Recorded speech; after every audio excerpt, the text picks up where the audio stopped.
Quick revision में Sigmund Freud के अनुसार मन के प्रकार। सिगमंड फ्रायड के अनुसार मन के प्रकार। सिगमंड फ्रायड एक मनोविश्लेषणवादी था। उसने व्यक्ति की संरचना के आधार पर व्यक्तित्व का या मन का आकृतिक मॉडल प्रस्तुत किया। सिगमंड फ्रायड ने बर्फ के टुकड़े पर प्रयोग करके इस मॉडल का विश्लेषण किया था तथा मन अथवा मस्तिष्क के 3 प्रकार दिए थे। बर्फ का टुकड़ा लिया था और इस तरह से उसने एग्जाम्पल दिया था।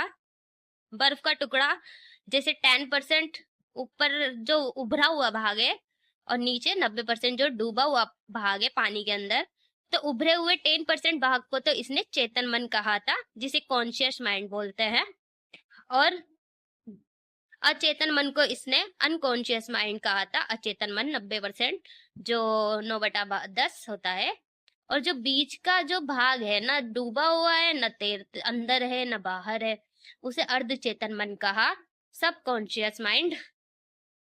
इस तरह से हम इस एग्जाम्पल को याद रखते हुए हम इन तीनों प्रकारों को पढ़ेंगे। चेतन मन, कॉन्शियस माइंड।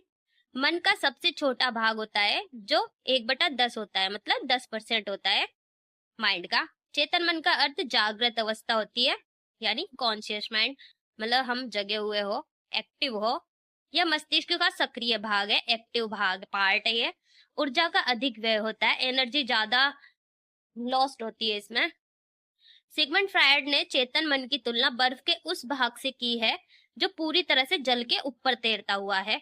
मतलब ये ऊपर तैरता हुआ, ऊपर की तरफ जो पानी से ऊपर की तरफ जो भाग है उसको कहा गया है कॉन्शियस माइंड। जैसे किताब पढ़ते हैं तो सब समझ आ जाता है हमें, मतलब उस वक्त हमारा दिमाग एक्टिव होता है, इसलिए हमें सब चीजें समझ में आती है।